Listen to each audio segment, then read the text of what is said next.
Breaking news చూస్తున్నారు. MLC Duvvada Srinivas కు big shock తగిలిందా? దానికి సంబంధించిన బ్రేకింగ్ న్యూస్ చూస్తున్నారు. 41A కింద నోటీసులు జారీ చేస్తారు పోలీసులు. దానికి సంబంధించిన బ్రేకింగ్ న్యూస్ చూస్తున్నారు. టెక్కల్లోని దువ్వాడ ఇంటికి వెళ్లారు పోలీసులు. వెళ్లి నోటీసులు ఇచ్చారు. జనసేన నాయకులు ఇచ్చిన ఫిర్యాదుతో నోటీసులు ఇవ్వడం జరిగింది. గతంలో పవన్ కళ్యాణ్ పై అనుచిత వ్యాఖ్యలు చేసిన దువ్వాడ శ్రీనివాస్ సంబంధించి ఫిర్యాదు చేశామంటూ కూడా జనసేన నేతలు చెప్పుకొస్తున్నారు. జనసేన ఆఫీస్ పై దాడి ఘటనకు సంబంధించి కూడా ఫిర్యాదు చేసినట్టుగా తెలుస్తోంది. బ్రేకింగ్ న్యూస్ చూస్తున్నారు. ఎమ్మెల్సీ దువ్వాడ శ్రీనివాస్ కి బిగ్ షాక్ తగిలిందా? 41A కింద నోటీసులు జారీ చేశారు పోలీసులు. టెక్కల్లోని దువ్వాడ ఇంటికి వెళ్లి నోటీసులు అందించారు పోలీసులు. జనసేన నాయకులు ఇచ్చిన ఫిర్యాదుతో నోటీసులు జారీ చేశారు. గతంలో పవన్ కళ్యాణ్ పై అనుచిత వ్యాఖ్యలు చేసిన అంశానికి సంబంధించి దాంతోపాటు జనసేన ఆఫీస్ పై దాడి ఘటనపై ఫిర్యాదు చేసినట్టుగా తెలుస్తోంది. మా ప్రతినిధి నాయుడు అప్డేట్స్ అందించేందుకు ఫోన్లో సిద్ధంగా ఉన్నారు. నాయుడు, 41A కింద నోటీసులు ఇచ్చిన తర్వాత ఎప్పుడు విచారించే అవకాశం ఉంది, లేదా నేరుగా అరెస్ట్ చేసే అవకాశం కనిపిస్తోంది అక్కడ? నెలలుగా కుటుంబ కలహాల నేపథ్యంలో కొట్టుమిట్టాడుతున్న వైసీపీ ఎమ్మెల్సీ దువ్వాడ శ్రీనివాస్ ఇప్పుడిప్పటికే జనావాసంలోకి వస్తున్న ఈ నేపథ్యంలో రాజకీయంగా ఈ రోజు మరో ఉచ్చు ఆయన బిగుచుకుంటుంది అనడంలో ఎటువంటి అతిశయోక్తి లేదు. ప్రస్తుతం మాత్రం 20 రోజుల క్రితం జనసేన టెక్కల్ ఇన్ఛార్జ్ కిరణ్ ఇచ్చిన ఫిర్యాదు మేరకు 2 ఏళ్ల క్రితం పవన్ కళ్యాణ్ పై అనుచిత వ్యాఖ్యలు చేసిన వీడియో ఫుటేజ్ తో పాటు సోషల్ మీడియా ప్లాట్ఫామ్ గా పెట్టిన కామెంట్లు కూడాను ప్రూఫ్ చూపించి టెక్కల్లో ఫిర్యాదు చేసింది. అప్పుడే కేసు నమోదు చేసినటువంటి టెక్కల్ పోలీసులు మాత్రం అప్పట్లోనే దువ్వాడను అరెస్ట్ చేసేందుకు ఓ రకంగా వ్యూహం రచించి ఇన్ని రోజులుగా ఎందుకు తత్సారం వహించారో అన్న విషయం ఇంకా సస్పెన్షన్ చెప్పుకోదు. కాకపోతే ఈ రోజు మాత్రం 11 గంటల సమయము ఆయన ఇంటికి వచ్చి ఆయన ఇంటి దగ్గర ఉన్నారని తెలిసి 41 నోటీస్ మాత్రం జారీ చేయడం జరిగింది.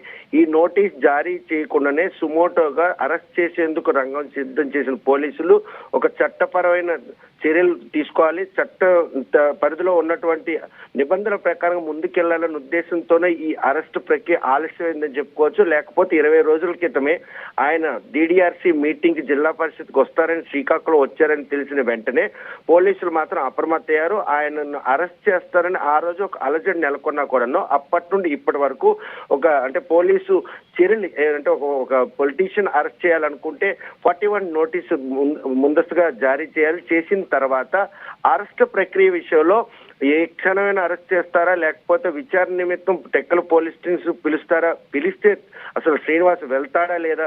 ఎందుకంటే ఈ విషయంపై గతంలో కూడా శ్రీనివాస్ ఆర్టీఓ ప్రశ్నించగా 2 ఏళ్ల క్రితం తమ మాజీ ముఖ్యమంత్రి తమ అభిమాన నేత అయినటువంటి జగన్మోహన్ రెడ్డిపై అనుచిత వ్యాఖ్యలు చేసినటువంటి పవన్ కళ్యాణ్ పై ముందు కేసు కట్టి తర్వాత నేను చేసినట్టు వ్యాఖ్యలపై నాపై కేసు కట్టాలి.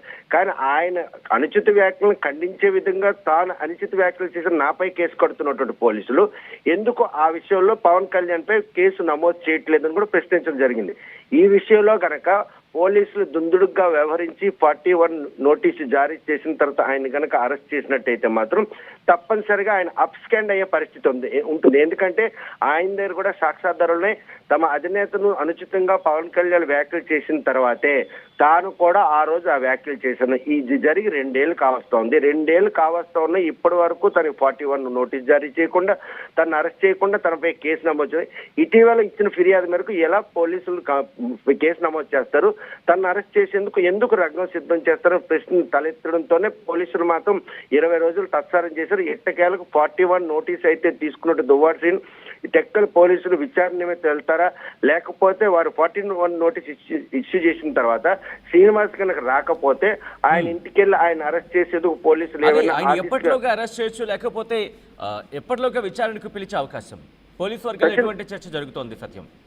సచిన్ 41 నోటీస్ ఇచ్చిన తక్షణమే అది ఒక రకంగా చెప్పాలంటే వచ్చి పోలీసులకి ఎక్స్ప్లెనేషన్ ఇవ్వాలి, మీపై వచ్చినటువంటి ఫిర్యాదు మేరకు దానికి సమాధానం చెప్పాలి అన్నదే 41 నోటీస్ ఇష్యూ జారీలో సారాంశం. కానీ ఆ విషయంలో ముందుగానే దువ్వాడ శ్రీనివాస్ మాత్రం తాను చేసినటువంటి అనుచిత వ్యాఖ్యలన్నీ 2 ఏళ్ల క్రితం జరిగినవి, ఆ విషయంలో నా మీద ఎవరో ఫిర్యాదు చేస్తే 2 ఏళ్ల తర్వాత చేస్తే దాని మీద కేసు ఎలా నమోదు చేశారు అని శ్రీనివాస్ ప్రశ్నించారు. కాబట్టి ఈరోజు పోలీసులు అంటే ఒక సిస్టమ్ గా వెళ్ళి ఈరోజు 41 నోటీసు జారీ చేశారు. ఒకవేళ శ్రీనివాస్ కనుక వాళ్ళు విచారణకు పిలిచినప్పుడు అటెండ్ అవ్వకపోయినా లేదని కూడా 41 ఇష్యూ ఎలాగా జారీ చేశారు, తను ఎలాగా అరెస్ట్ చేస్తారు ముందే పసిగట్టినటువంటి శ్రీనివాస్ మాత్రం అరెస్టులకు తాను ఎప్పుడూ భయపడను, కానీ అరెస్ట్ మాత్రం చట్టపరంగా ఉండాలి. ఎందుకంటే నేను పవన్ కళ్యాణ్ పై చేసినటువంటి అనుచిత వ్యాఖ్యలు ఏవైతే ఉన్నాయో దాన్ని నేను ఏకీపిస్తాను. అది వ్యాఖ్యలు చేయడానికి గల ప్రధాన కారణం మాజీ ముఖ్యమంత్రి వైఎస్ఆర్ కాంగ్రెస్ పార్టీ అధినేత అయినటువంటి జగన్మోహన్ రెడ్డిపై పవన్ కళ్యాణ్ ప్రత్యక్షంగా తీసినటువంటి అప్పట్లో వీడియోలు కావచ్చు, సోషల్ మీడియా ప్లాట్ఫామ్ జరిగినటువంటి అనుచిత వ్యాఖ్యలు కావచ్చు, ఇవన్నీ పరిణామాలు తీసుకొని ముందుగా పవన్ కళ్యాణ్ మీద ముందు పోలీసులు కేసు నమోదు చేయాలి. ఆ విషయంలో కూడా తను స్టికన్ అయి ఉన్నాను. కాకపోతే ఆయన అనుచిత వ్యాఖ్యలు చేసిన తర్వాత తాను అనుచిత వ్యాఖ్యలు చేసిన దాన్ని ఎవరో ఇచ్చిన ఫిర్యాదు మీద ఇలాగ ఈ రోజు తనపై కేసు నమోదు చేయడం, 41 నోటీస్ ఇష్యూ జారీ చేయడం, నేను ఎందుకు దానికి బాధితుని అవుతాను? ఆ బాధితులు కావడానికి గల కారణం ఎవరు? పవన్ కళ్యాణ్ జగన్మోహన్ రెడ్డి చేసిన వ్యాఖ్యలకి దీనిగా అంటే ప్రతిఘటనగా నేను కూడా వ్యాఖ్యలు చేశాను కాబట్టి నా మీద 2 ఏళ్ల తర్వాత ఇచ్చినటువంటి ఫిర్యాదుని ఏ విధంగా పరిగణలో తీసుకుంటారు? ఆ పరిగణలో తీసుకున్నట్టయితే నా అంటే ఇప్పుడు 141 నోటీస్ అయితే తీసుకున్నారు శ్రీనివాస్ గారు, పోలీసులు స్టేషన్ కి విచారణ నిమిత్తం హాజరవుతారా, లేకపోతే ఆయన అంటే చట్టపరంగా ఏదైనా ఎన్బిడబ్ల్యూ దీనికి అంటే అబ్స్కాండ్ కి వెళ్ళిపోయి అబ్స్కాండ్ నుంచి యాన్సిపల్ బెయిల్ తీసుకొని కనుక అంటే ఆ సమస్య నుండి బయటకు వస్తారన్నటువంటి ఒక అనుమానాలు కూడా తలెత్తున్నాయి. ఎందుకంటే ఈ విషయంలో కనుక అరెస్ట్ చేసేందుకు పోలీసులు అయితే ఆల్రెడీ రంగం సిద్ధం చేశారు. ఈ సిద్ధం చేసిన క్రమంలో తన్ను అరెస్ట్ చేసే ముందు పవన్ కళ్యాణ్ అరెస్ట్ చేస్తేనే నా అరెస్ట్ నేను స్వీకరిస్తాను కాబట్టి పోలీసులకైతే ఆయన విచారణకు హాజరయ్యే పరిణామాలు ఏమీ కనిపించట్లేదు. తను కూడా అబ్స్కాండ్ అవ్వకుండా ఉండేందుకు పోలీసులు మాత్రం ఎక్కడికక్కడ ఆయన తాలూకు ప్రతి కదలికను కూడా గమనిస్తున్నారు. ఏ క్షణానైనా దువ్వాడ శ్రీనివాస్ అరెస్ట్ చేసేందుకు పోలీసులు మాత్రం రంగం సిద్ధం చేశారనడానికి ఈ 41 నోటీస్ ఇష్యూ జారీ మాత్రం ఒక సంకేతంగా చెప్పుకోవచ్చు సత్యం. రైట్ సత్యం. మొత్తంగా అయితే మాత్రం ఎమ్మెల్సీ దువ్వాడ శ్రీనివాస్ కు బిగ్ షాక్ తగిలిందా? 41A నోటీసులు జారీ చేశారు పోలీసులు. టెక్కల్లోని దువ్వాడ ఇంటికి వెళ్లి నోటీసులు ఇచ్చారు. ఇదే అంశానికి సంబంధించి జనసేన నాయకులు ఇచ్చిన ఫిర్యాదుతో నోటీసులు ఇచ్చినట్టుగా తెలుస్తోంది. గతంలో పవన్ కళ్యాణ్ పై అనుచిత వ్యాఖ్యలు చేశారు. ఈ నేపథ్యంలో జనసేన ఆఫీస్పై కూడా దాడి జరిపిన అంశానికి సంబంధించి ఫిర్యాదు చేసినట్టుగా తెలుస్తోంది. రియాక్షన్స్ వస్తున్నాయి, రియాక్షన్స్ చూద్దాం. నా పైన ఈ నెల 18, 11, 24 సంవత్సరంలో నా మీద ఒక ఎఫ్ఐఆర్ ఫైల్ చేశారు టెక్కల్ పోలీస్ స్టేషన్లో. ఈ ఎఫ్ఐఆర్ తాలూకా వివరాలు ఏంటంటే పవన్ కళ్యాణ్ని నేను విమర్శించానంట, ఆయన పైన చెప్పు చూపించానంట. మరి పవన్ కళ్యాణ్ని విమర్శనాత్మకంగా మాట్లాడినందుకు పెట్టినటువంటి కేసు ఇది. దీనికి పెట్టినటువంటి సెక్షన్స్ ఏంటంటే 153 clause A, 504, 5 class 2 and 509 IPC, section 67 of IT act. ఈ సెక్షన్స్ మీద నా మీద కేసు నమోదు. నేను ఇప్పుడు కూటమి ప్రభుత్వానికి ఒకటే అడుగుతున్నాను, ఈ ఇన్సిడెంట్ ఎప్పుడు జరిగింది? 22వ సంవత్సరంలో జరిగింది. 22వ సంవత్సరంలో నేను పవన్ కళ్యాణ్కి చెప్పు చూపించడం నిజమే. ఎందుకు చూపించానంటే అదే 22వ సంవత్సరంలో ఇదే నెల, ఇదే 11వ నెలలో నాకు గుర్తున్నంత మేరకు ఆ టైంలో మరి పవన్ కళ్యాణ్ మంత్రుల పైన చెప్పు చూపించి చెప్పిచ్చి కొడతాను వైసీపీ నా కొడకల్లారా, వైసీపీ నా కొడకల్లారా, నాకు చెయ్యందినంత దూరానికి వస్తే కొట్టి పడేస్తాను, తొక్కి పడేస్తాను, దిక్కుమాలిన మాటలు. అలాగే నువ్వెంత, నీ బ్రతికెంత అని సాక్షాత్తు ముఖ్యమంత్రి గారు వైఎస్ జగన్మోహన్ రెడ్డి గారిని ఉద్దేశించి మాట్లాడినటువంటి మాటలు. ఆయన మాట్లాడిన తరువాతే నేను రెస్పాండ్ అయ్యాను. పవన్ కళ్యాణ్ మాట్లాడిన తర్వాతే నేను రెస్పాండ్ అయ్యాను. సాక్షాత్తు ముఖ్యమంత్రిని, సాక్షాత్తు మంత్రుల్ని ఆ రోజు మీరు ఇష్టానుసారంగా చెప్పు చూపించి మాట్లాడారా? మరి దాని మీద కేసు కట్టారా? మరి ఇది నేరం కాదా? మరి నా పైన ఎందుకు కేసు కట్టారు? మిమ్మల్ని చెప్పు చూపించాను అనే అక్కస్తో నా మీద కేసు కట్టారు. అధికారంలోకి వచ్చారని అధికార దుర్వినియోగం పరుస్తూ మరొక ప్రజాప్రతినిధిగా, ఒక ఎమ్మెల్సీగా ఉన్న నా పైన కూడా మీరు కేసు కట్టారు. ఓకే, ఈ కేసు కట్టే దానిలో 18, 11, 24 అంటే ఇంచుమించు 4 రోజులు కావస్తుంది. ఇప్పుడు నాకు తెచ్చి ఈ 41 నోటీస్ ఇచ్చారు. ఇది న్యాయమా? మరి నేను పవన్ కళ్యాణ్కి చెప్పించి కొడతాను అని నేను అన్నానని 2 ఏళ్ల క్రితం నేను అన్న మాటలు అధికారంలోకి వచ్చిన తర్వాత ఇప్పుడు వీళ్ళు ఎఫ్ఐఆర్ నమోదు చేసి నాకు కేసులు కట్టి అరెస్ట్ చేయాలనుకునేటప్పుడు నా మీద కంప్లైంట్ ఎవరు ఇవ్వాలి? పవన్ కళ్యాణ్ ఇచ్చి ఉండాలి. మరి కంప్లైంట్ ఇచ్చింది ఎవరు? కణితి కిరణ్ కుమార్ అంట, సన్ ఆఫ్ ఆనందరావు. ఈయన ఎవరు అసలు? ఈయనకి నాకు సంబంధం ఏంటి?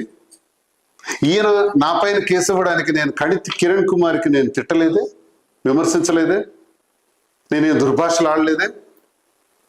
ఆ వ్యక్తి నా పైన ఎలా కంప్లైంట్ ఇస్తాడు? నా పైన పోలీసులు ఎలా ఎఫ్ఐఆర్ వేస్తారు? ఎఫ్ఐఆర్ వేసి 18/11/24 వేసిన ఎఫ్ఐఆర్కి ఈ రోజు తెచ్చి 41 నోటీస్ ఇచ్చారు. ఏంటిది? చట్టాన్ని మీ చేతుల్లోకి తీసుకుంటారా? న్యాయం లేదా? చట్టాలు ఏం చేస్తున్నాయి?